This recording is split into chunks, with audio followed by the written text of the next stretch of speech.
Welcome back, everybody. Another episode of Emerge Podcasts. We have another American on the show tonight, Mark Tullius. Is that right, Mark Tullius? That is correct. Thank you so much for having me. No, thanks very much for coming on, mate. It's a pleasure. And yeah, so we're going to get into Mark's story and find out who he is, basically. He's an author, former MMA fighter. Yeah, his finger has podcaster. Been many pies. Yeah. He's a very busy man. It puts me to shame. But yeah, so Mark, you're currently in LA. Correct. Yeah, I live just outside of Los Angeles, maybe about an hour with traffic, 20 minutes without. Right. Okay. So not too far.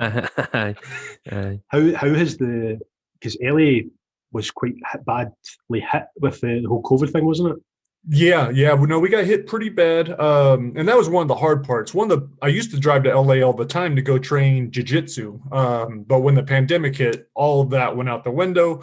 But it is nice not having to deal with the traffic anymore. So I think my son is going to start going back to school in a couple of weeks. So there'll be a little bit of driving, getting back to normal. But no, I enjoy being at home. I'm an introvert. I do all my work from here, so I'm happy with it. I've never realised that. I quickly became very, very happy with just not seeing anyone, be at home, spend time with my wee girl, man. But time to get back to normal, I suppose, isn't it? At some point, it has to come back. Well, this is the new norm, hopefully. Yeah. I never leave the house ever again. Never. But yeah, so you grew up in LA as well. So have you moved back to where you originally grew up, or are you in a different part? Yeah, very, very close to it. I currently live in Whittier. It's about 10 minutes from where I grew up. But I went to college on the East Coast. I went to school at Brown University in Rhode Island. Moved back to California, did about 5 years in Vegas, where I was trying to be a professional fighter, boxing and MMA. I was terrible at both. And then I came back to, I was 2 not wins, good. Did you not get 2 wins? What's that? Did you not get 2 wins? Did you not get? Yeah, there were 2 other ones, but they're like small fights. But I had more losses than wins. In my boxing career, I think I was 2 and 3. So I had 2 professional wins. I got to fight at Caesar's Palace, which was super cool. Sweet. But the problem was I was a big, strong, tough guy who thought I could fight. I was dumb. I had no boxing background at all, no amateur experience. I had 10 rounds of semi-sparring before my first pro match. And then when I went to Vegas, they just threw me in with guys that were 13-0. I was watching these guys on TV, 13-0, undefeated heavyweights, sparring partners that had like 50 fights. And I got a lot of brain damage from that time. Fuck. That's intense. So So heavyweight then, you must be quite a big guy. Yeah, I was anywhere up to 275. I was generally like 245, but up to 275 for like MMA. But boxing, and that's what I realized right away. I was big and strong, but by the end of the first round, I couldn't hold my arms up. And, it was just, I was not in shape for fighting. I was, big, strong, and tough. And that's not a good combination. Well, you're not like pure shredded as well? Like you were proper like a low body fat? No, back then I was not. I was okay. I'm much healthier now. Like now I weigh less than I did in high school. Right now I'm about 210. So I've spent the last couple of years while I've been doing research on my traumatic brain injury book. I've been doing, part of that is exercise, how important exercise is for our mind. And so I've been losing weight. So I'm probably at the healthiest I've ever been now when I'm 48 years old. Yeah. Oh, you're looking well. You're looking you look tremendous. So just going back, so we'll get into how you became an author, your sort of boxing and MMA journey, how you got started training, stuff like that. But what was growing up in LA like? We were probably lower middle class. There wasn't a whole lot going on, man. I had a good time, played with friends, I started football in high school. That's when I started tackle football. And that's when I started getting my concussions and started going kind of dark. I've always had a lot of dark thoughts, and that's what, fueled my writing. But yeah, I was pretty self-destructive. I was actually, even though no one else knew it, I was suicidal. I was always thinking about death. I got a motorcycle in the hopes that maybe that someone would hit me. Like, I wasn't ever going to take my own life, but I was very, very reckless, low self-esteem, just had a lot of issues. And now looking back, it's like, well, maybe a lot of that came from, brain stuff. Who knows? But yeah, that was kind of growing up. That's when I kind of got into fighting too, was I think at the end of high school, I started doing kickboxing, started realizing I enjoy that kind of stuff. I did a lot of bouncing, breaking up fights. I was always the guy that broke up fights. So that's why no one could understand why I would ever try to fight, because I was always like a peacekeeper. I would always try to handle everything, as peaceful as possible. So everyone thought it was a little strange that I would go into a profession trying to fight. Yeah.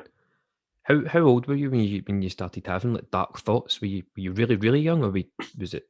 Man, I can remember being in church, I was probably like 6 or 7 years old, and I would be watching people go up for communion, and I would be thinking about which ones I would shoot, and just like super dark thoughts. I would look up at the big chandeliers at the top. I'm like, okay, I have 6 bullets. If I shoot that one, who's it going to fall on and crush? And I would look to see who would fall on. And so I had these kinds of thoughts a lot, and a lot of visuals. And I don't know if it was because I watched, maybe a lot of R-rated movies that I shouldn't have been, or what it was. But I just had a lot of anger and a lot of just dark visuals.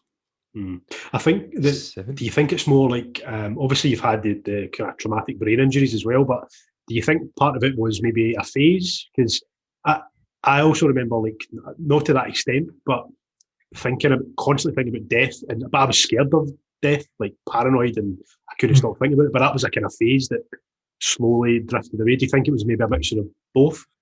I think it probably was, and I've realized, especially throughout the years, I've realized all my writing is really me struggling with the fear of death. I think the fear of death is probably the root of so many different issues, but no one really goes that deep to understand and to look at like, oh yeah, that's really what I'm afraid of. It's just our own mortality. So the whole time might have been that. And I also had I definitely had a lot of anger too about going into religion. Like, I felt like religion was forced on me.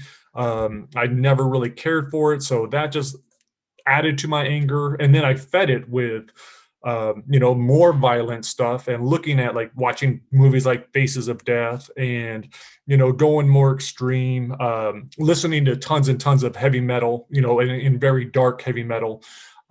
So I was just feeding this thing. And so just kept building and building and building. Did you ever kind of idolize, any of these sort of, mass murderers or anything? Did you ever look into anything like that, or were you just kind of focused on your own thing and that was what you were thinking about?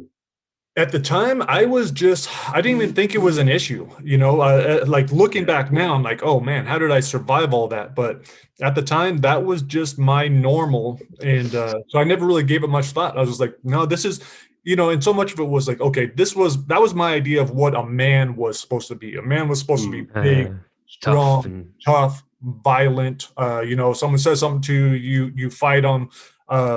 So yeah, so much of it, who knows if it was biological, if it was from a blow to the head, if it was just from the environment. I think, it's just a combination of everything.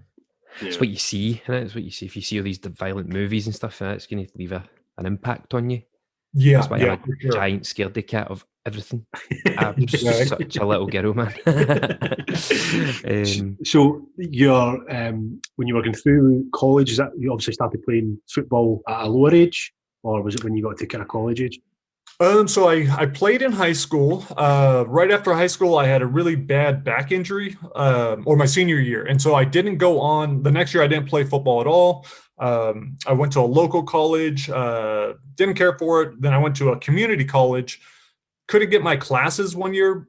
And the coaches had kept telling me, like, hey, why don't you go out for football, play for us. And I kept saying, no. And then it was like 1 week before school was going to start, the semester was going to start. I didn't have any classes. And so I went to the coach and I said, hey, I'll play for you if, you get me my classes. he did. Luckily, I was able to start there, had a good season, and then I got recruited by Brown. And then I finished up college at Brown. And I think throughout football, I think there were about 4 times where I was completely knocked out, unconscious. But, doing all the research in the brain book, I realized I had so many countless concussions, that because you don't need to be knocked unconscious for it to be a concussion, to cause damage. Yeah. So football definitely added to my issues, I think. Have you heard of the TV show Ballers? Or I haven't heard of that. The Rock, he's like the main guy in it, and I think it's on for 3 seasons. In the last season of it, that's the big thing they go on, like brain injuries and how CTE. football players aren't looked after. They're just kind of kicked to the curb. They're not insured. They're not looked after when they retire. These guys can't get jobs. They don't know what to do. They're very forgetful. They're really so big on that. Even here with soccer now, like kids aren't allowed to header the ball. Yeah. So many unknowns about like traumatic brain injuries and even just concussions and everything. Yeah, soccer, football, rugby, it's amazing. Even in basketball, there's a lot of concussions when people fall and they hit their head on the, the court, on the court. And the hard thing with the brain stuff is you don't know that something's wrong, especially if it is, if you make it to my age. When I started doing this research, I thought I was completely fine. I was like, okay, because I could test really high on brain games. I played like Lumosity and different games like that, and my scores were high. And so I told myself I was fine. I didn't need it. I was simply writing this because I had other friends that I played football with in college who didn't go on to fight that were in brain studies. They were writing to me and saying, hey, man, my brain is wrecked. I don't know what I'm going to do. Into my rope, blah, blah, blah. And so I was kind of writing it for them. And then when I started going to, I started getting tested, I'm like, oh yeah, 100%. Like I have brain damage. And when it wasn't until my symptoms started going away that I realized how bad I had been. 2 weeks, I think it was about 2 weeks after being on I started getting my hormones regulated. I saw a podcast on Joe Rogan with Dr. Mark Gordon. He was changing the lives of all these veterans that had TBIs. And I was like, I'll try it. I was like, I don't think I need it, but I'll try it. I did the blood work, and for sure, like all my hormones were messed up and indicative that I had TBI. So they put me on a protocol. 2 weeks into it, I was in the backyard. I just started crying. And it wasn't because I was sad about anything. I couldn't believe, like, it was the absence of having all this anxiety, of all this depression. It was like, I realized, I was like, man, I'd been having all this irritability, so suddenly it wasn't gone all the way, but it had been reduced so much. I was like, I can't believe that had been, I had considered myself normal when I was nothing but normal. No, that's crazy. Oh, sorry, Gavin. So I try to think of this, the medication, does that help release all the tension that you've got, or you're living with this like frustration that you can't do certain things, or is it? It was, so with the medication, part of it was I had really low testosterone. So they gave me something to naturally boost the testosterone, like vitamin D3. I was incredibly deficient. When we get a concussion, one of the first things that happens is it stops our ability, all the inflammation stops our ability to regulate our own hormones. And so, certain things might go up really high, other things are going to go low. And our brain doesn't have this ability to get us where we need to. So this medicine, the supplements, except for the testosterone one, everything else was over the counter. So it just put me where I should have been. And so I was like, okay, now I feel like, a man my age, this is where they would be, their hormones at least. But then on top of that, then my next step, I also was having to go through therapy to deal with different issues and figure out ways to deal with stress. And a really big one for me was neurofeedback. Where they're actually amplifying or lowering different brain waves.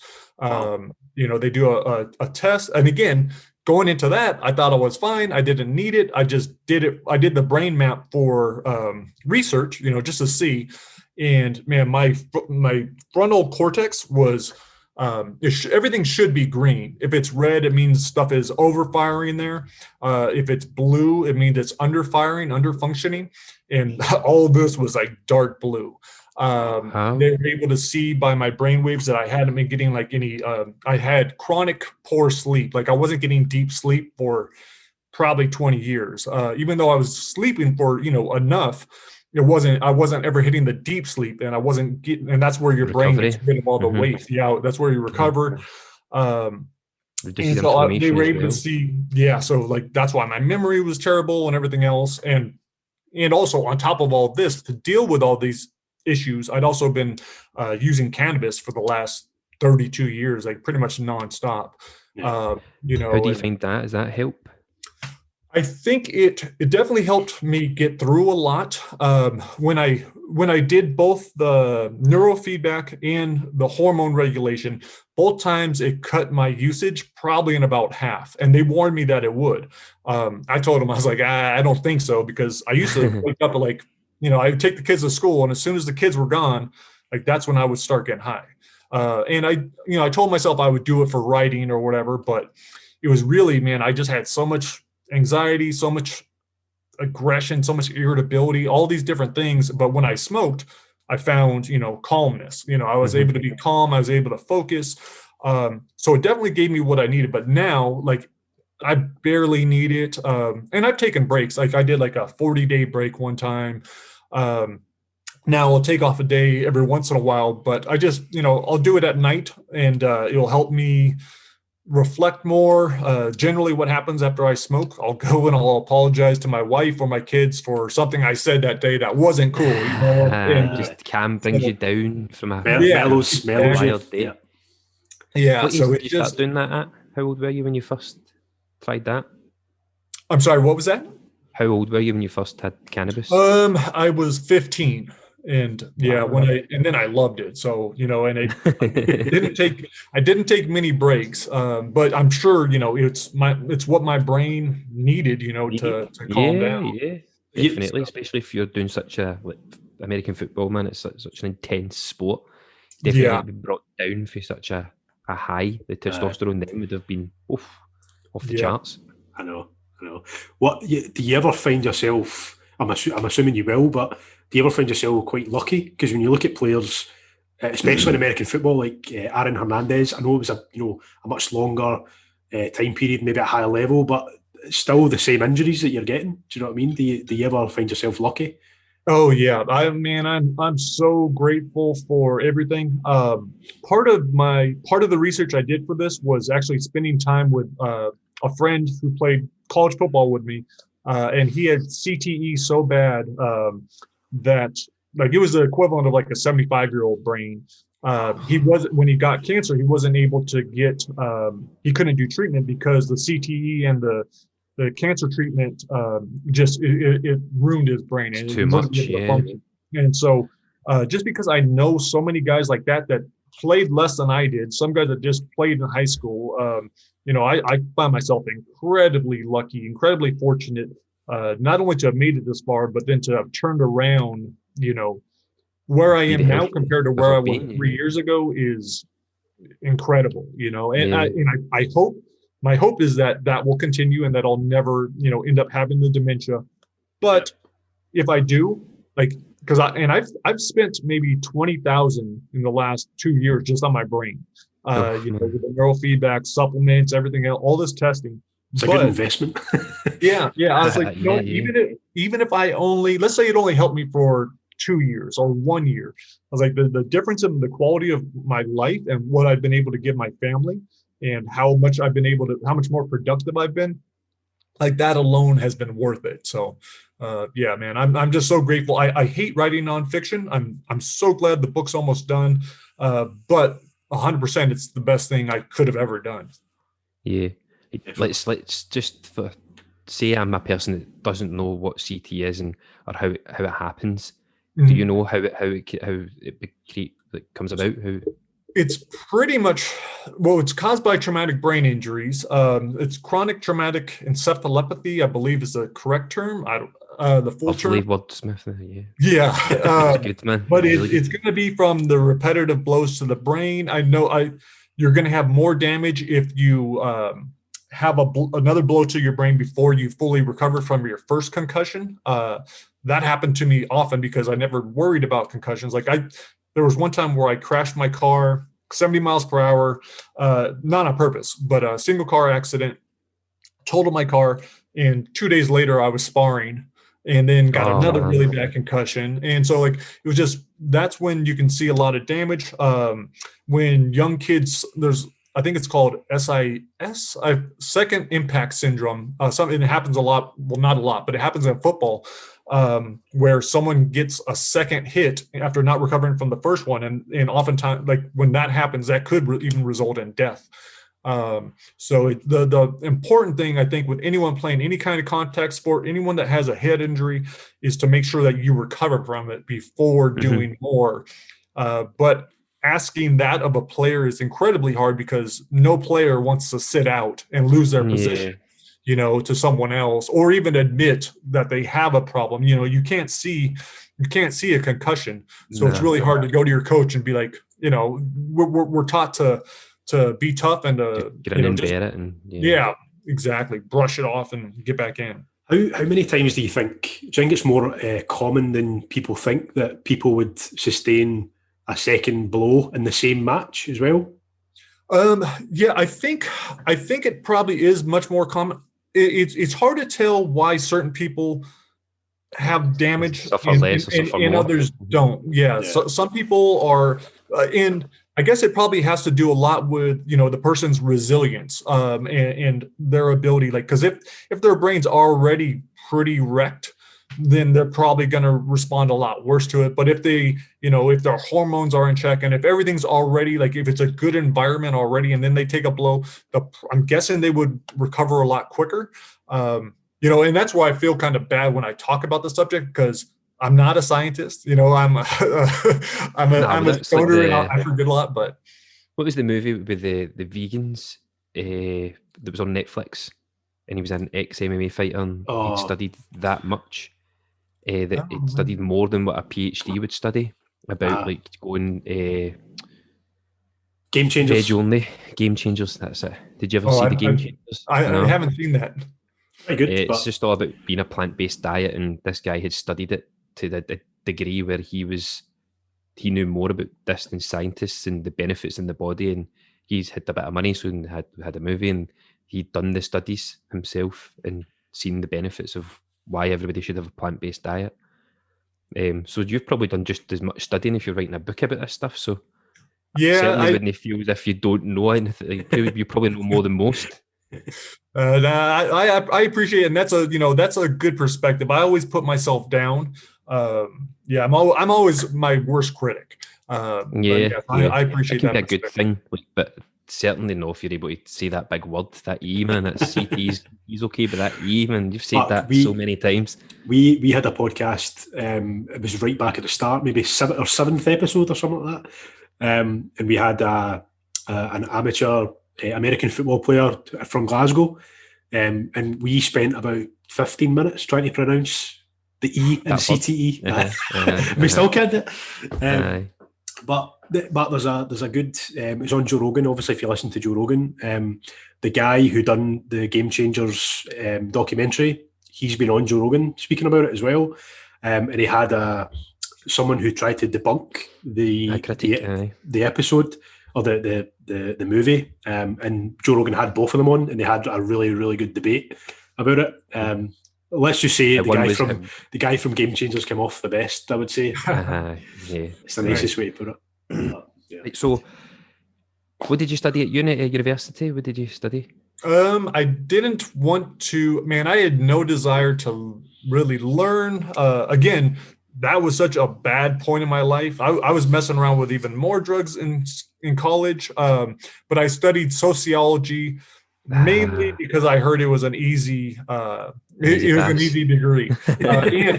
And I was going into Brown, it's Ivy League school. And it's one of the best, man. and so I was not an Ivy League student. I was the only one there with tattoos. I had my motorcycle. I had a gun. Must have been such a cool guy, yeah. Yeah. So it was. I didn't really feel like I belonged there. But I managed to get through. I managed to graduate. But yeah, I studied sociology. But what's really cool is that 20 years later is when I started my work on unlocking the cage, because I started this book where I was trying to figure out, okay, why the hell did I ever try to fight? Why, when I wasn't successful, when I wasn't making money, I was spending more money than anything, I was taking abuse. Why would I do this? So I went around the country and I interviewed 330 fighters, like 60 coaches, went to 100 different gyms in 23 states. And that was all it was a sociological study. And then I even got to go to Brown and guest lecture on it, which, that blew my mind, because I never felt like I belonged there. But to come back 20 years later and actually teach a course, and, I got to show them some jiu-jitsu too, like for half of the session. That's a prime example of you being your biggest critic, though, isn't it? Yeah.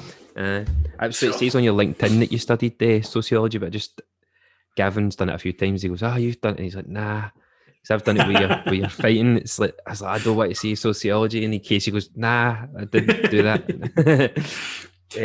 What always interests me, Mark, is the difference between the United Kingdom's sort of education system and the American education system. Because, I finished school, high school when I was 15, and I basically, if you can leave when you're 16 and just go and get a job, and that's you. But in America, it seems to be more, you're in high school until you're 19 maybe. Yeah, generally about 18. Yeah, and then you go to college, and you don't end up leaving education until you're maybe 23, something like that. Is that about right? Yeah, I think I was probably 22 when I graduated. Most people, that's the general path. Do you like the idea of getting through it at a younger age? My niece is actually, she skipped high school. She's incredibly bright, and she just went straight to college. So she's probably going to be done with college at like 18 or 19. And she's mature enough to do that. So maybe, by you guys going through it earlier, it does make you more mature. Yeah, I think it really depends on the profession as well that you're looking to. A lot of people, the problem is a lot of people when you're 16, you don't know what you're trying to do. So for me, I think it's a lot of pressure. I think in America, correct me if I'm wrong, but if you didn't go to college, you didn't get a degree, you didn't do this and do that, are you quite put down a bit by society? I think that might have been the old model, and maybe people still look at it that way. But I tell everyone, I tell my kids, I'm like, hey, college is whatever. Like if you know what you want to do and you need college for it, then that's awesome. But I was like, for me, college was about partying and playing football. And what did I really learn? If they could find something that they really love, is like, get really good at that. Go to a trade school or go, if you want to be a writer, just write and read. If you want to be a musician, go to music school and do that. Like, find what you're passionate about and do that, because that's what you're going to be that's what you're going to be successful at. That's what's going to feed you. I think the idea of going to college to get a job just to pay your bills so you could work until you're 60 and then you could retire and maybe have like 5 years of sitting around before you die. Like, no, that's not. That's very much the Scottish version, Kenny, isn't it? That's what I was sitting here thinking, being in education a bit longer gives you a bit longer to figure out what you want to do. But in the UK, all that's kind of funded. Whereas in America, man, it's just big money, pennies to stay in education, man. It's like hundreds of thousands of dollars to get an education. Just to get the chance to possibly pass and get an education. Because you're not guaranteed to pass, are you? No, not at all. And there are different options. That's one nice thing. Because we have, in California, we have our community colleges that don't cost very much, and that's one reason why I was going, because I couldn't afford it. We have our Cal State system. Maybe that's a couple thousand every year, I'm guessing. The UCLA, the UC system, which is a little bit better, a little bit more expensive. And then you have private colleges, which, could cost like $70,000 a year or something like that, which is incredible. Yeah. So that's not I wouldn't want to take that kind of debt again. No, not at all. Not at all. So you see, you've got kids. Are they going to go to college? Are they not sure? Are they still too young? My son is 7. He probably wants to be a gamer or a YouTuber. And I was like, no, what? Like, why not? If you could make money doing something that you really enjoy, like I've been trying to think of why that's a bad idea, but I think he would probably be successful at it, and he has a good personality. And then my daughter, she is 12. She thinks she might want to be an author. We're actually working on 2 books together. Wow. Yeah, so I'm hoping by the time she's 18, we'll have those 2 books out. That'd be just a nice that'd be a cool way to start her career if she already has 2 books. Yeah, so definitely. Have you seen the wee guy on YouTube, Ryan's Toy Reviews? Have you seen that? Oh yeah, he's like a multi-millionaire, and he's like ace. Yeah, that's amazing. Crazy. It's crazy, and my reaction to that was always negative, because I think we get jealous when we see someone else's success, especially if you think like, oh, anyone could have done that. I could have done that. But now I look at these guys, my son is always watching videos on Minecraft and Fortnite, and he watches these same YouTubers, and they have millions of views per episode. And at first I was like, in my head, again, I was being real negative. I was like, no, these guys have put the time in. They have created this product. They've advertised it. They're what's making wrong about that? Like, yeah, they're changing their life, and they're offering something good for people. So a lot of people don't realize as well, because probably similar to Kenny and I, like, let's be honest, Kenny, when we started the podcast, we're thinking, within a year, we'll be working, that'll be full time, we'll be loads of Joe Rogans. Joe Rogans. But see the amount of effort and time, and just the amount of time it takes out your day if you're editing, or it's just crazy. So to these guys who have made a career out of it and they're successful, it's like fair play, because it's not easy. Exactly. No, definitely not. But so you started writing. What age did you start doing that? When I was young, I used to write a lot of, I think in high school, I was writing a lot of dark stuff, but I never did anything with it. I remember getting an A in my English class because I wrote a short story where I killed my English teacher and all the students in the class. Like now, that's an episode in a TV show, man. That is like something. Have you heard of the TV show Community, like the American? Oh yeah, that's something that would be in Community. Danny Glover's amazing. I love him, man. I think he was scared of me. Nowadays, if someone did that, they would be probably brought into the principal's office and get into a lot of trouble. But that was kind of the start. And then I think it wasn't until after I graduated from Brown, I got this idea for a book, and I just started writing it. And then like that book will never see the light of day. It's terrible. But it just it made me realize I enjoyed it. And then I started liking to do short stories, and it just kind of consumed me. And I just did more and more and more. And I think it was 8 years ago or 9 years ago is when I finally released my first book. And since then, that's my go-to. And now I also realize just, how much it's helped me. It's release. Not only a huge catharsis. Like I've gotten out, I've dealt with all these issues about having a messed up brain, about being a drug addict, about being an alcoholic. I had a failed marriage. I had, all these different things. I've been able to just put that into my fiction. And it's just such a powerful way to kind of, release those emotions, deal with the fear of death and everything else. Mm-hmm. So see, when you were writing, when you were really young, was that someone said, why don't you write? Or did you go, I feel this is helping me, or you just did it because you enjoyed it? I think I just did it because I enjoyed it. But it wasn't, and for sure, especially when I like 23, when I first started getting into that first novel, I wasn't sharing any of my writing with anyone. So it was just something that it felt good. It felt like I needed something more. I was also fighting at the time and working. But that's what, I don't know, my brain just kept wanting to go back to it. I just wanted to finish it. I wanted to flesh it out. And then I just had more and more ideas coming to me. And the more I did it, the more they would come. Yeah. I'm so bad at writing now. I think it takes so much to do it. It takes so much effort. I bet, and I just, one of the things that I absolutely love is proving people wrong, and like I have an assignment that I give to all my friends. It's one that completely, I had the biggest emotional breakthrough, and it was writing about a moment in my life that changed me. And I didn't think I had a moment like that, but I came up with one. It had happened like 12 years before. I thought I was over it. And then in the process of writing it, man, like there was one night where I was crying and writing until like 6 a.m, and I was able to release all this guilt and all these emotions that I didn't realize that I still had stored in me. So, that's the assignment I give to all my friends.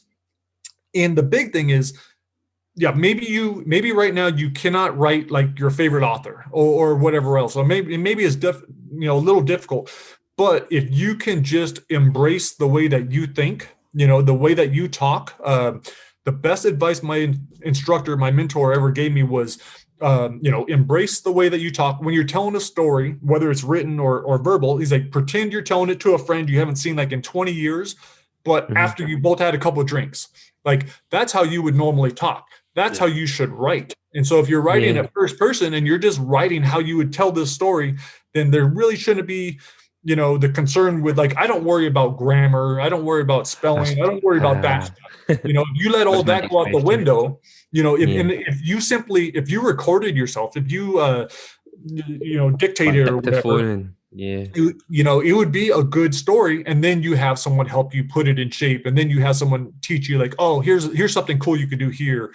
And so like with any other muscle, it just needs to be worked. Your writing muscle just needs to be worked. So it's not, because I didn't think I could write either. But the more you do it, the better you get at it. And you might surprise yourself. But I think, doing a guided, directed writing like that is pretty powerful. And I encourage everyone to try it. Yeah. See, in your sort of research that you've done so far on brain injuries and stuff like that, do you think something like writing can impact positively because you're using your brain and you're training it? Exactly. In fact, chapter 11, I just finished it. One of the sections in there is on writing and how powerful it could be. So not only one thing is to write things down, and that's a different form of writing, but just to create a list. Like, dude, I have a list for every day. Some people need that to have that structure. But then there's also like a gratitude journal or just a daily journal where you can write and you can get, deal with those emotions. That's helpful. Nonfiction is super helpful, because I'm looking at all these things. I'm dealing with my emotions. But then, and like we kind of mentioned earlier with the fiction and with the directed writing, I actually had to do research on this because I was gonna teach a class on it. I actually taught it twice, and I decided I don't want to teach because it takes up too much of my time, and I'd rather write. But I did all this research, and it can help with anxiety, OCD. There's the list of things that directed writing can help is amazing. And, so many psychologists and mental health professionals offer it. It's used in prisons. It's used all over in all these different settings, and it's because it can be incredibly powerful. It's quick and it's free. Anyone can do it. Yeah. So so there's definitely that's one of my best suggestions for people, anyone to do, but especially if you have TBI symptoms. Yeah, so it's very therapeutic almost. It's a great form of therapy. Read it back, and that's when they connect to these emotions when they see it on paper, and then they really feel it and stuff like that. Exactly. I need handwriting lessons as well. I'm making excuses. I'm just making excuses. One of the things I'm really grateful for was starting, because I always hated journals. I was like, I don't want a diary. That sounds like it's for a girl, But when I started doing the brain book, my therapist, he's like, oh, every day just write down your emotions and what you're dealing with and whatever. If you had a fight, if you meditated. So what's awesome is, because my memory's terrible, I would have forgotten all those things if I hadn't written them down. So not only was it good for me to write it down at that moment and kind of try to figure them out, but now I was able to go back. I'm like, oh, for chapter 2, let's go back to the journal. What was I actually feeling at that time?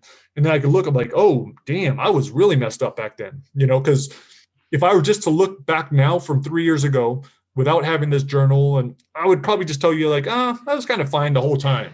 But by looking back, I'm like, I was like, oh, no, I wasn't fine. Here's my proof. Here's what I was saying or thinking back at these dates. So it's kind of interesting. It's good to reflect. I feel as if sorry, Gavin, I cut you off again, but this stuff pure interests me. It's unbelievable how much like hearing about, like, see, if I wrote that down, then I would question myself. I would go, did I feel like that? Or did I just lie because I've needed to write something down that day?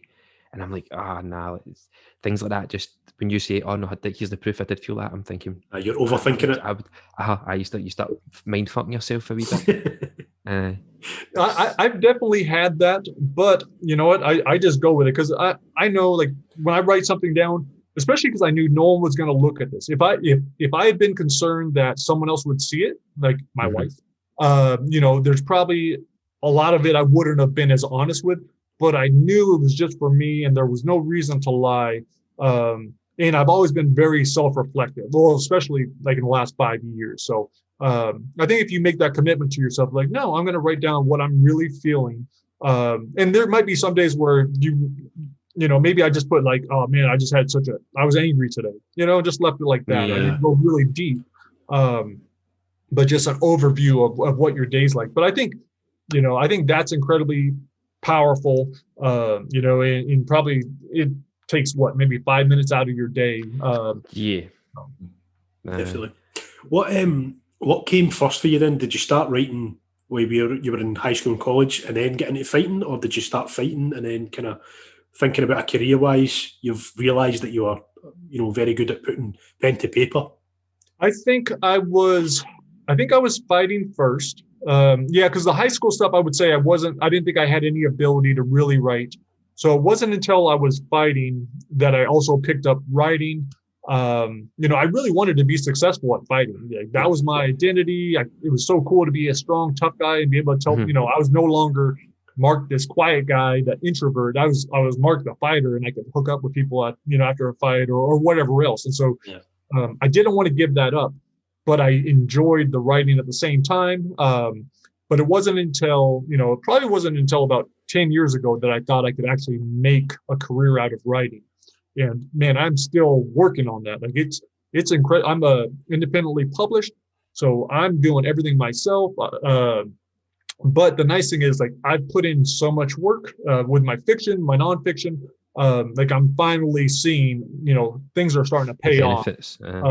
And what's awesome, like, this conversation with you guys, like, this is awesome. The fact that anyone wants to talk to me, the fact that anyone wants to listen to what I have to say, like, and especially someone in another country, like, that's super cool. That's amazing. So I'm thrilled, So you're #1 bestseller on Amazon. That was for a short period of time, and I always hesitate to put that out there. Take it. It still happened. And that's what everyone says is like, okay, if you have the proof, if you can show them the thing. But yeah, Twisted Reunion, that's my highest graded book. That's 28 short horror stories. That hit #1 in horror. And then I had Brightside, which is my first book. That hit the #1 in suspense. And so, but those were just for a short amount of time. And so now it's about, okay, how do I promote it? How do I get, more and more and more? I've been trying to grow my newsletter and really focusing. This whole last year through the pandemic was about focusing on business and learning the business side, because I always told myself, all I want to do is write. I'm just going to produce a lot of books. Eventually they'll take off. I'll get lucky. I'll get on Joe Rogan. He'll love the MMA book or the brain book. So that was what was going in my head. But now I'm like, no, I got to take responsibility. I have to treat this as a business. I have to learn how to market. I have to learn all these things. And so that's what this whole last year has been. While still writing, maybe, it definitely cut into the writing time. But now I feel like, okay, now I have a business plan. Now I have a strategy. So instead of just blindly throwing stuff out there, I would release a book. When I released my Unlocking the Cage, my MMA book, I completely shut down. I didn't have a release online at all. I left all social media because I was having, like, not a nervous breakdown, but shit, pretty close. So I've self-sabotaged a lot, but I was like, okay, no, I'm not doing that. I want to be successful. I want to show my kids that if you put in the work and, everything else, you could do it. And for me, I haven't had to be successful financially because my wife's a lawyer. I'm a stay-at-home dad. That's my main job, my most important job. And so writing, like, I never had to be successful. but now it's like, now I'm determined because I do want it. And it's like, and the more money I make, the more I could help other people, the more healing I could bring about if they read the nonfiction.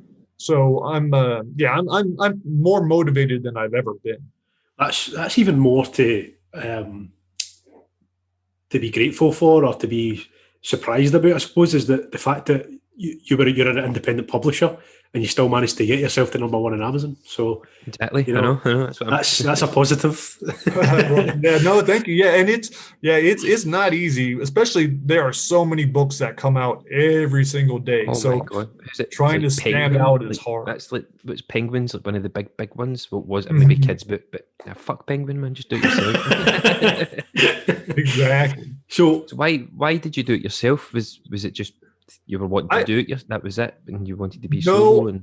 Well, part of it was thinking I was a lot better than I was. Like, to be honest, I thought I had this great book, but a big part of it was not wanting to deal with rejections anymore. So I was tired of hearing back from publishers or agents after they would look at it for a long time and then they would finally say no.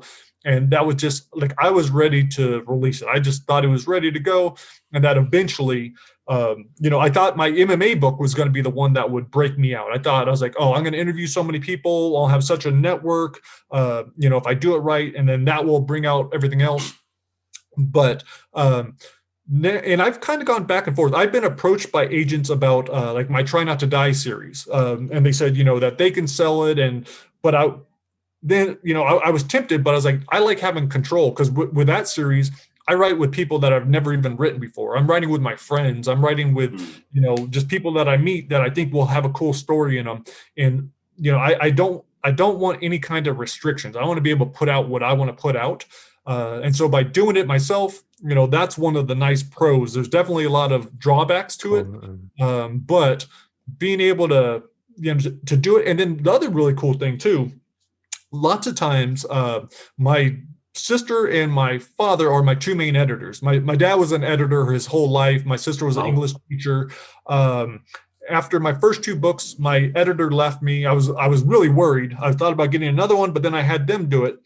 And I recently just told him, I said, look at our reviews. I said, that's because of you guys. Like, if we didn't put out a good book, the reviews would reflect that, and so I was like, the editors are huge. So I was like, I was grateful for what they did, but I was always hesitant to even let people know that, like, it was edited by my family. But now I was like, I take that as a source of pride. It's like, okay, we were able to prove that we could put out a very good product that, I have some fans telling me, I'm going to be the next Stephen King, and, and that's hard for me to believe or to even to hear. But it's cool to see, my books on the same shelf with Stephen King, and that's for me, like, that's awesome.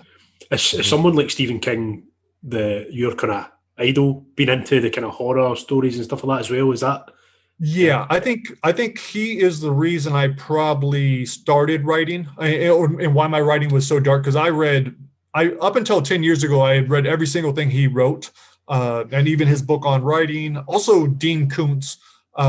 So when people read my stuff, they can tell that that work has influenced me. Yeah. It's definitely, it's not trying to copy someone's style, but the more you read of something, it's gonna find its way in. It's the product of the environment that you're in. It's just what's going to happen. Exactly.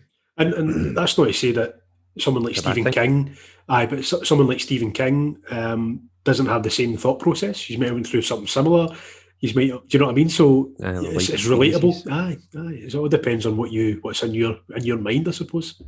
Exactly.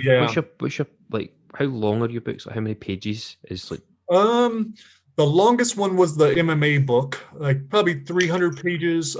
Ain't No Messiah, maybe about 300 pages. The last two, like the ones in Brightside, are fast reads, like 70,000 pages, 70,000 words, which is like 200 and something pages. And then the Try Not to Dies are all really small. They're like, I don't know if you guys had them as kids, but Choose Your Own Adventure, where every couple of pages you would get to choose what happened. Go this way or go that way. And yeah. So that's what Try Not to Die is. So it's like a short story. there's one way through the book, but if you choose wrong, then you die. And you choose that one wrong, you die. And there's like 30 ways to die. So half of the book is just filled with death scenes. But those are a lot of fun. See the Camden, the trying to write that length of a book, and what's your process? Like, how do you go down and go, right, I need 300 pages, or do you just let everything in your brain come out and just see where it lands? Pretty much. I like that approach. Sometimes, with the short story, sometimes it might just be a title that will come to me. Sometimes it might be the end. Sometimes it might be just a character.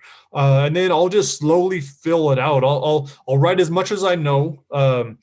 When I first started, I was definitely doing it more like, okay, I have to write chapter 1, then chapter 2, then chapter 3, and they all have to be good before I go down. Now I don't do that. Now I just kind of get it out on there. I try to plot it out. I write it, whatever I know. And then every time I make a pass, I go over it the next day. I'll try to add as many lines as I can in each of the sections. And then before you know it, you have a bigger document. And so just adding to it. And not being afraid of writing something wrong. It's like, lots of times I'm like, I don't know what's going to happen here, but I think he kills this person. I don't know what's going to happen here, but let's think about this. And so writing a lot of notes to myself, but with the try not to dies, those are a little bit more of a formula. Like, I know it's going to be about 20 chapters, and the easiest way the thing that's helped me the most with writing is, I just break everything down into 3 parts. So and that's why I try to get it across to people that want to write something like, okay, it doesn't matter if it's a novel, nonfiction, a short story, or a chapter, just break it into 3 parts. There's the start, there's the middle, and there's the end, and then you could take a look at the start, like, okay, well, what are the 3 parts of the start? What's the start of the start and the middle of the start? And by doing that makes it super easy for me, because I was like, okay, because just trying to write on a blank page, that's intimidating. And very daunting. But when you start to see, like, oh no, I already have my main points, and now I just need to write about those points. And so that's super helpful for me. And that's probably saved a lot of time for me, made me a lot more efficient.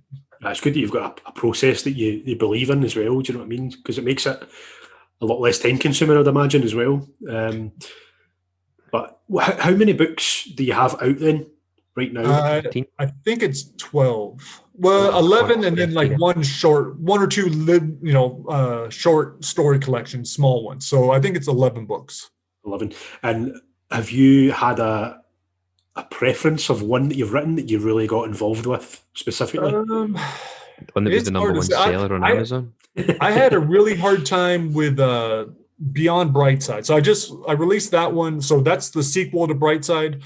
And I had a hard time with it because I knew that was going to be the last book in the series. And I wasn't going to be able to have the characters anymore. I really cared about them. And it's pretty much, walking a character to his death. Spoiler alert, but that is it's a really hard thing to do. But it's hard to say, because that one's more suspense, psychological thriller. That's about people that could hear each other's thoughts. The government outlaws it. People are killing telepaths. This guy gets stuck in this little town, and he's able to hear the thoughts of everyone else there is a telepath. So not only can he hear their thoughts, but they can hear his, and just how awful that would be. That was a lot of fun. But 25 Perfect Days, that's dystopian. That was super cool. And My Ain't No Messiah, that's book 1 in a 5-book series. So I still need to do 4 more in that series. So that's what's next on my list, along with, I think I have about 15 Try Not to Dies that are currently being worked on right now. And that's the nice thing about having co-authors, is I'm able to pop in and out. Like, they'll give me a chapter, and then I'll go back, I'll work on it, give it back to them, and tell them, hey, how about this? What do we do this death scene? So we have Try Not to Die at Death Fest, which is like a heavy metal concert that's coming up. Try Not to Die Super High. That should be out this year. Try Not to Die in the Wizard's Tower. That's going to be like a D&D themed one. And so we just have all kinds of Try Not to Die in Iraq. I'm hitting the hardest. Yeah, so I'm hitting. all these different stories because I'm pulling them out of these other co-authors. Like, so I couldn't write Try Not to Die in Iraq because I've never been to Iraq. But my good friend, you know, he served there. He saw so much craziness.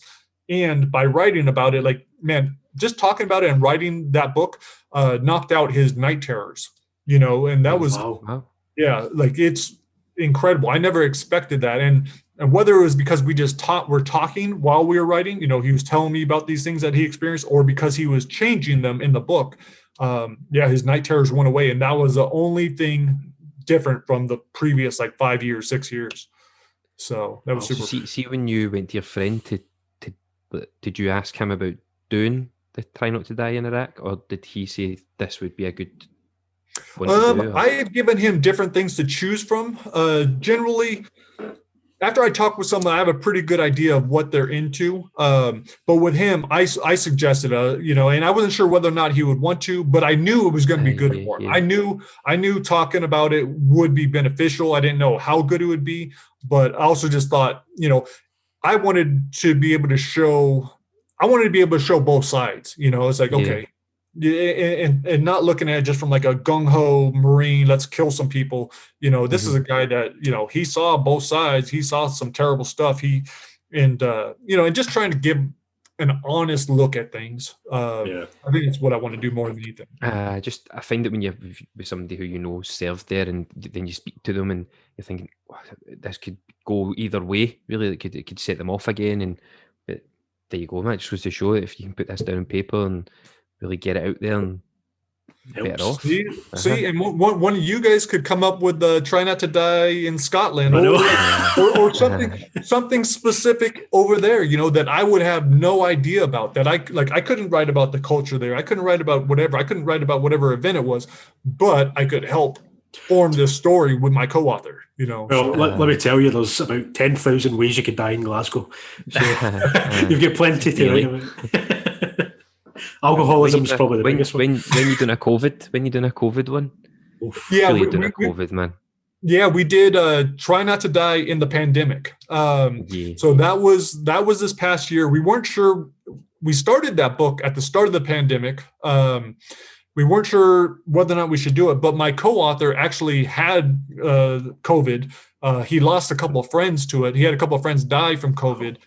So I left it on him. I'm like, hey, if you want to, and we changed the name of it. We didn't make it COVID. It wasn't, the whole book wasn't about the actual pandemic. It was just these people that are stuck on a boat because of the pandemic.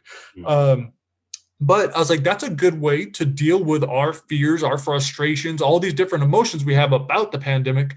Like, why not put them in there? And then anyone that reads it, like, that could be a release for them as well, you know? Yeah. Do you find as well, because you as you said, you've smoked cannabis for like 32 years, do you feel like when you smoke as well, does that give you an extra level of thoughts? Or I think so, you know, and I never wanted to use it as a crutch. I never wanted to feel like I had to smoke in order to write. In fact, I recently just watched an old video when I was sober, and I was finding that my creativity was fine. But when I used to be under a lot of stress, or even now, if I have a lot of stuff going on throughout my day, let's say I'm a little wound up, it'd be very hard to fall right into writing, especially fiction. You know, the nonfiction's a little bit easier because it's more rational. But if I want to imagine this other world and imagine these creatures and these different characters and come up with a whole story, smoking definitely helps because it just focused my mind. Like, I'm able just to zoom in, open the mind, and I don't want to be a bad influence on people, but for me, that's definitely it's helped my creativity, I think. Yeah, definitely. Well, I think that's a lot of people, a lot of musicians especially, they feel that when they smoke or they're high or whatever, it creates a different animal inside them that they can just rhyme off all these words, and it's amazing, especially rappers. That's what you associate it with, isn't it? But but no, I can imagine how it would, impact you. Definitely. Yeah. No, it's definitely been one of my go-tos for a long time. Listen, it could be worse. It could be so much worse. Who does your artwork for the covers of your books? I usually come up with the ideas myself. I'll draw them out, and and that's probably a terrible idea. That's probably not the right idea. And then I'll give it to different artists. Some of my Ain't No Messiah was done by a really good friend of mine, which was cool. I try to keep it with people that I know. Quite close to it. 25 Perfect Days, the one right behind me. That was actually cool. my good friend. He's a photographer, and so he did a series of photos for each of the short stories, and then he gave me that as the cover. And so that makes it just extra special when I'm able to bring in someone that I'm cool with. But that's generally where they come from. So is this your newest book behind you? No, but I just released a new story in it. I wasn't sure what to put up today behind me. I was like, I just got my new green screen. I'm like, okay, what should I put up? It looks so cool. Just change it. Just change just the next 5 minutes. On a loop. Just a rolling loop. Yeah, here. Let's see. What do we got? I didn't want to make it too much into. Oh, I was like, okay. There you go. That was another one. So they're fun to play with. Yeah. But this is the one that my friend did. Wow. The Ain't No Messiah. He did that all. He's a great artist. He's done other stuff for me. So that's pretty cool. That's pretty sweet, isn't it? I wish I could draw as well, because our good friend Steve, he's been on the podcast, sponsors the podcast, and he's got a green screen. And he's like, take this with you and get it set up, and it's just so intimidating for me. It's just like, well, you know what? Green screen and. It was intimidating for me too, but then, dude, I just happened to see this one. It was like $50, and super easy to use. So I was like, I'll do it. He's like, take this with you, like, just take it. He's what he's just like, set it up and give it a go. And I'm like, oh man, what do I do? It feels like I'm like way behind in the times when it comes to technology. And Technophobe. Easy. But we also forgot it as well. So, but Steve. I see how you mentioned to Steve, because Mark, we've got a gaming channel on YouTube. Oh, awesome! And Steve, our good friend and sponsor of the podcast, it's Fear McDonald Hodge Media. He's an absolute wizard when it comes to anything media. Editing, amazing. Absolute wizard. So just a quick thanks to Steve on that one. But yeah, I'm really interested to find out how the whole. We understand how you get motivated to try to become a professional boxer and MMA fighter. What was the process? So you mentioned you didn't have any amateur fights. Did you just decide, I'm going to move to Las Vegas here and give it a go? I was dumb. So I had done some kickboxing. I did some smoker matches, and then it's when I started. I was a bouncer, not a bouncer. I was a bodyguard. So I got a job as a bodyguard for all these celebrities in Hollywood. And part of our training was we had to do. Can you? I know. I was at their house, like, in very, very big. Like I would be there the entire night in a guest house. I got to meet a lot of cool celebrities. Are you allowed to name them, or is there any? I'm not supposed to name them. I don't think. It's probably long enough since I was with them, but I got to meet quite a few, and they're all. I mean, they weren't all cool, but lots of them were. But I realized we had to do defensive tactics, and with that, it was there was some grappling involved. My instructor was a black belt in like all these different forms, like karate and all this stuff. But when we started grappling, I realized, like, man, I could take him out in like 20 seconds just because I'm bigger and stronger and have a little bit of, whatever. And so I went and I found Beverly Hills Jiu-Jitsu, and I started training under Marco Huas and Boss Rutan. Wow. Massive. I see that. I don't know who this is, because Gav's crazy. I mean, he loves UFC and all that. And I love Boss it. is awesome. Too scary for him. He's Marco was pretty rough, but at the same time, like, Mark Kerr would come into classes, and I trained with Oleg Taktarov, but with Boss, he was just so awesome. He told me, I wanted to fight right away. He told me to wait. I snuck out and I did my first fight. I got barely training. I actually paid $50 to do the fight. So I didn't get paid to fight. I paid to fight. Paid to fight. Yeah, and Did so you win? no, I lost. I thought it was a bullshit decision. Usually I'm pretty honest. Like I thought I won that one. But then I did one with Boss in my corner. I lost that one. I was on TV with the guy choking me out and my nose bleeding. I had friends see that. That wasn't cool. But after that, I went to another school, trained more, did some more MMA, and then that's when I got talked to. I was going to do a bare knuckle boxing match, and that's how I got suckered into boxing, because I went to a real boxing. Like I was going to take this fight against some Russian champion. He was like a 10-year Russian bare knuckle boxing champion. I was going to fight him in Alabama, and I had never boxed before. So that's the level of stupidity I had. Well, that's like I've got one of my big mates. He done kickboxing. After 3 months, went to Bulgaria, had 3 fights, won them all. He beat a Bulgarian kickboxing champion. So it's no. I don't know if these people are saying to you, well, you're good. I mean, you must have done well. It could go one or two ways, couldn't it? It could, but the odds were not in my favor, like for sure. Yeah. And fortunately, the fight fell out. Like a month before, they realized that they couldn't get insurance for us. Like, because they even flew me out there for the press conference. They were trying to offer Mike Tyson money to fight the winner. In hell. I think I was going to get 5,000 for the fight. I feel like you were a big deal, man. Well, but did it go from like being security to being on TV? Like, how does this almost fight Mike Tyson?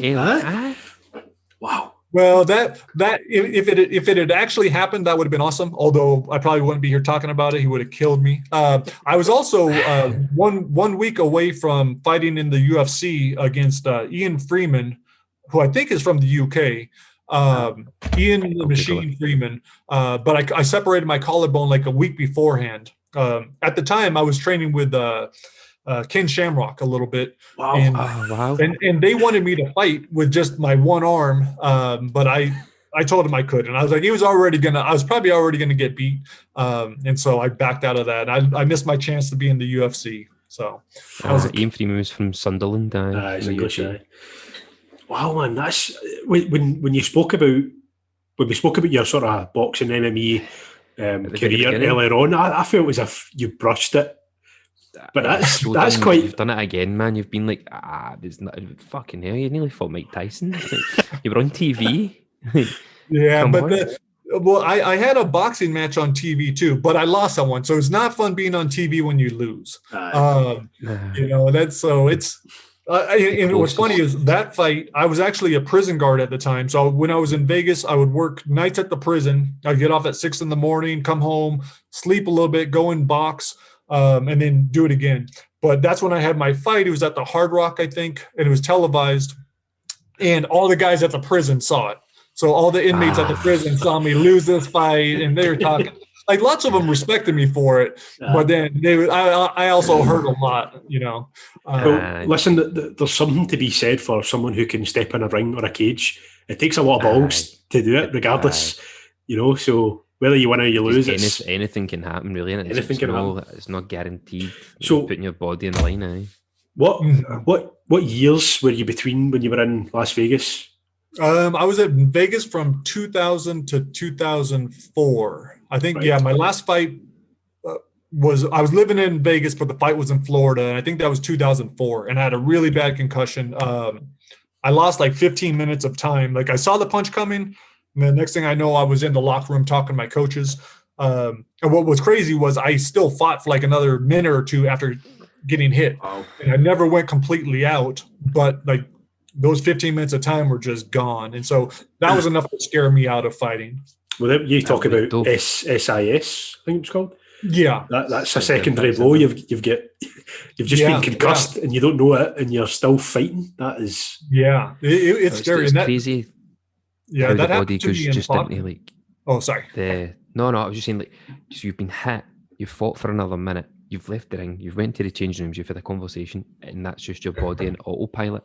Like you've not been in control of that. Yeah. And the first time that happened to me, I think I mentioned when I had the car accident. So 2 days later, I was sparring against Kelvin Davis. He was, I think, 17-0 a cruiserweight, but we sparred all the time.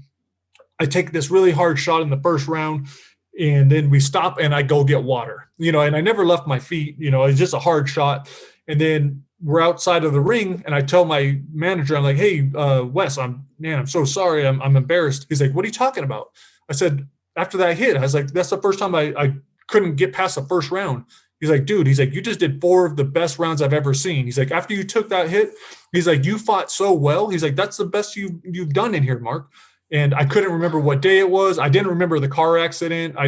So completely on autopilot. That's the scariest moment I've probably ever had. Just not knowing that I did all that stuff. And like he had actually shown me some video because I didn't believe him. Like it was like, I thought I'd gone out after that blow. I thought I got some water and just walked out of the ring, but I did another like 3.5 rounds.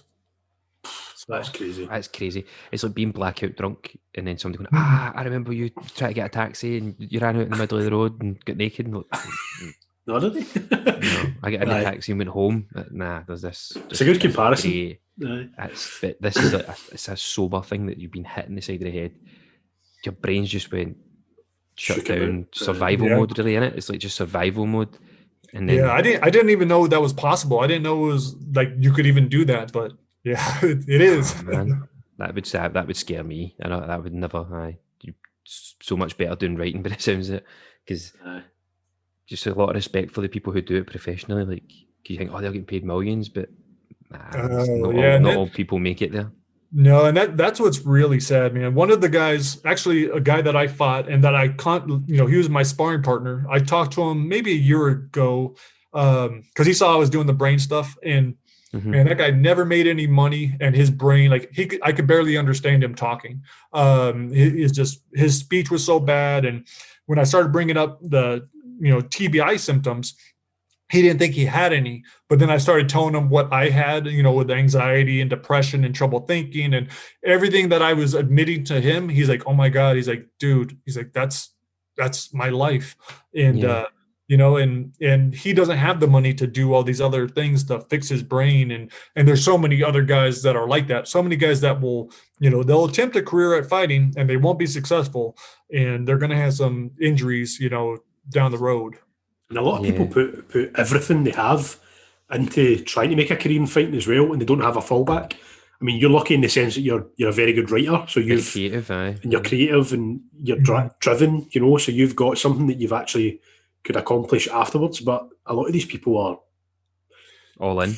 Pardon my French, In some of them, I see it a lot because I have so many friends, most of the guys that I interviewed for Unlocking the Cage, I'm still friends with them on Facebook, and some of them are champions. I interviewed Dominic Cruz. YouTube as well, you've got that as well? Yeah. I think I have all my videos up on YouTube, and like Dominic Cruz and Michael Chandler. And so I talk with those kinds of guys, but then I talk with a lot of guys that just never made it. But now some of them are, they'll still coach, and they'll still be involved in martial arts. And for them, maybe they're not making as much money as they would like, but they're feeling fulfilled. And, they may not have the job security later in life. And I kind of worry about that for them. But for the time being, their kind of approach and the way that they're dealing with it is like, no, this makes me happy. I'm doing what I love. I'm passing it on. And what greater thing can I do? So, that's how I try to look at it. Because lots of times I want to tell people, hey, you probably shouldn't fight, but like, who am I to say, to tell someone you can and cannot do something. Michael Chandler is now the UFC featherweight world champion. Oh yeah. So got a good interview there. One person that springs to mind when you mention traumatic brain injuries, instantly I thought of Donald Cerrone. Oh, right. Because Donald Cerrone, Kenny, I know you're not really into MMA too much, but Donald Cerrone is the kind of guy, he's done it before, he's fought, and then 2 weeks later, someone Is that the else, cowboy? Is that the cowboy? Cowboy? Aye. Yeah. So someone's pulled out of the fight 2 weeks later, and he said, I'll fight. And it's 2 weeks after he's had a vicious fight, and he just does it. And you're like, well, this isn't going to end it's not good well for you. But again, who you he's say? Set for life though, as you know, like he's pretty set. Like when you see fighting Conor McGregor, even before that, you see him. He's got a big ranch and he's got the quad bikes. He's got with his friends and stuff like. Yeah, somebody got really lucky in the sense that he's lucky and skillful. He's skillful as well. Obviously, talented as well. I think time will be the only way that we'll know. Like, let's see, and I hope he seems like an awesome guy. I have friends that are friends with him. I hope he'll be fine. But who knows? Like in 10 years, 15 years, because we often won't see the things happen. Like, that's why guys my age, that's when it starts coming out. Yeah. So, when they're in their 30s, everything's still cool. But when they hit their 40s, they're like, oh, shit, my hormones, my testosterone, nothing, and all these other problems. So that's the thing about MMA as well. Sorry, Kenny, it's still a very recent sport. You're probably talking late 90s, early 2000s that it really kicked off. So that's only 20 years ago. Mm-hmm. Do you know what I mean? So people might be reaching their 50s now, or so you don't really know. See the after effects of it. And we're seeing that a lot. One person, in fact, I've been meaning to go back, but Babalu, man, he beat the hell out of me in unlocking the cage. I happened to be training. I used to go to King's MMA. One day, the coach didn't realize that I was a writer because I was finally in good shape and I was sparring. He put me against Fabricio Werdum.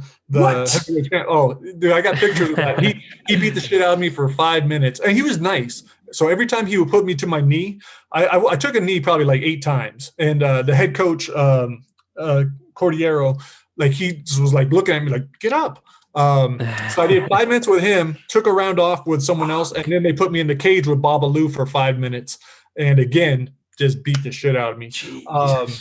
So that was before I realized I should stop taking blows to the head. But Babalu, he's talked openly about having TBIs, and he's had a lot of bad stuff happen from it. And he lives really close by, so I'm probably going to go down pretty soon and talk with him and just see if I could offer any advice or and just see what he's going through. So I'm honestly amazed that you've sparred with Fabricio Werdum. He wasn't good sparring. He practiced in the ring with them though. He stood in the octagon. Being in someone's presence is enough. But see when you're in these gyms in America, then so if someone trains out of a specific gym and you're a fighter, do you quite often find that you'll be partnered for sparring, even if you're not at the highest of levels, and just to. It depends. They were looking at me because I was a bigger guy. In the class, there weren't too many guys that are over 200 pounds, and Fabricio is a big guy. And so, are you tall, Mark? Are you a tall guy? I'm 6'2", so not very tall, but a decent size. Much taller than me. And when I trained at the Las Vegas Combat Club, like I would often one of my training partners would be Frank Mir. And so he would beat the hell out of me like pretty regularly. Awesome guy, just incredible. But like he'd been training for a good amount of time already. He was already having these big fights, but I was another body, and he never hurt me. We never sparred that hard. But it was, I've had the chance to work with a lot of really cool people. When I went up to AKA. Cain Velasquez, like in the jiu-jitsu class, like he was showing me moves. Daniel Cormier came up to me. He's like, hey, you want to do some rounds? And so he was helping me with some boxing. And that's what I got to see. Like everyone was cool, even if they didn't know I was a writer. They wouldn't tear apart my, my ability or my skill, because I was going in there, 42 years old, 43 years old. But yeah, I got to work with so many people and just meet so many like awesome individuals. It was awesome. That's amazing. Seems most of these names, no disrespect to anybody, but it's not my world. So Gav's like, what? Like, wow. I know. Kenny, these are the biggest names in MMA. That's the thing. Right? That's crazy. So see how you're saying you do jiu-jitsu. Have you done that for many years? What's funny with jiu-jitsu, so I started with that, but I never cared for it. Like I thought it was a tool that I could use to fight, because all I cared about was getting in the ring and fighting. And so I wanted to learn a little bit of that so I could protect myself a little from it and then use it. But when I started going around the country, I started like barely being able to get through a regular workout, the start of a workout. I was in terrible shape. And then I got a little bit better, started doing the jiu-jitsu. And then I went to 10th Planet here in California with Eddie Bravo. Yeah. And I just loved the system. I thought it was amazing. I was like, no, I want to learn this. I started going to class, and I realized that all the white belts were just demolishing me. And these are guys like half my size. And at the time, I had a blue belt from way back when. So I threw my blue belt away. I put myself back to white belt, and which is pretty unheard of. But then I got my blue under Eddie, and I got my purple. I was hoping to work up to my brown, but I've had neck injuries and then the pandemic. So hopefully I'll be able to return. But I love jiu-jitsu. All jiu-jitsu is awesome, but especially 10th Planet. So I'm a huge fan. That's what Joe Rogan, he studies under Eddie. That's where he got Eddie Bravo gave Joe Rogan his black belt in jiu-jitsu, didn't he? Yep. Have you met Joe Rogan then? Eddie's awesome. He gave me a great blurb for the back of Unlocking the Cage. We were actually going to be working on we talked about different projects together. So no, Eddie's an awesome guy, and his jiu-jitsu just, I think it's the perfect jiu-jitsu for MMA, and that's what he was trying to prove. Yeah, he's also the biggest conspiracy theorist you'll ever hear. When I would go to his, that's one reason why I loved going to his classes. Because I would listen to it. He had me on his podcast, his Eddie Bravo radio. We were talking about JFK, and so I've heard a lot of conspiracy theories from him. I'm not going to say I'm behind all of them, that I believe them, but I do appreciate anyone that can take a look at 100%, right? Yeah, examine different things. Yeah, definitely. Were you ever at a class when Joe Rogan was there? No, I never had the chance to meet him. Still haven't. I need to give him my books though. Sometime soon. That's what we need. Sometime soon. Yeah, I think so. That's the game plan. And like we have the same doctor with the Dr. Mark Gordon. So like I owe so much of my research on the brain stuff to people that he's had on his podcast. So I think it'd be super cool. But if it happens, it happens. If it doesn't, that's all right too. Well, you fit the profile. I think you're very easy to listen to. So I would definitely listen if you were voice. Very nice to listen to. Very, very good. What else we got to cover? What else? Anything else you want to mention? Where can people find your book? Where do they buy it?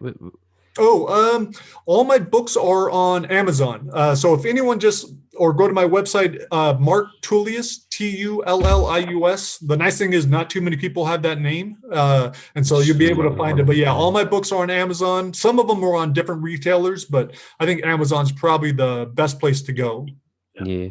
I think you've undersold you as a person unbelievably, man. I can't believe in my view, like I see, and I have to change this perspective, but I look at so many things that I've done as failures. Like, okay, I wasn't a successful fighter. So for the longest, I didn't even want to do Unlocking the Cage because I was telling myself, like, who am I to write this book? I'm not a fighter, and the same thing with like not being a successful writer in my mind, and so all these, yeah, I definitely, I do that a lot. I need to stop it. Well, 180 that. So what we'll say for this, you'll no longer say, nah, I'm not that. I'm not this. You are. I done a half-time at the Harlem Globetrotters in Australia. I done a half-time show, and you have to like do a layup, a free throw, a three-pointer, and then a half court. I say I'm a basketball player now. I was miserable. I was terrible at it, but you just need to. I was one time on the court with the Harlem Globetrotters. Yeah, I say I'm a Harlem Globetrotter to everybody. Amazing. I can't believe some of the names that you've mentioned for Gav. That was amazing. Honestly, I'm in awe. Some of the names that you've mentioned I just wasn't expecting it, to be honest. And I've never been a massive reader, to be honest, but I'm definitely going to check out some of your books. And my mum's she likes her books. One of your books are free, are they not? On Kindle? Yeah, I think Brightside is still free. And anyone that joins my website, my newsletter, they get a free book. But generally, I usually have something on sale for 99 cents all the time. And for people that aren't readers, I always suggest either Brightside. Okay, I think you'll know within the first 2 paragraphs whether or not you like it.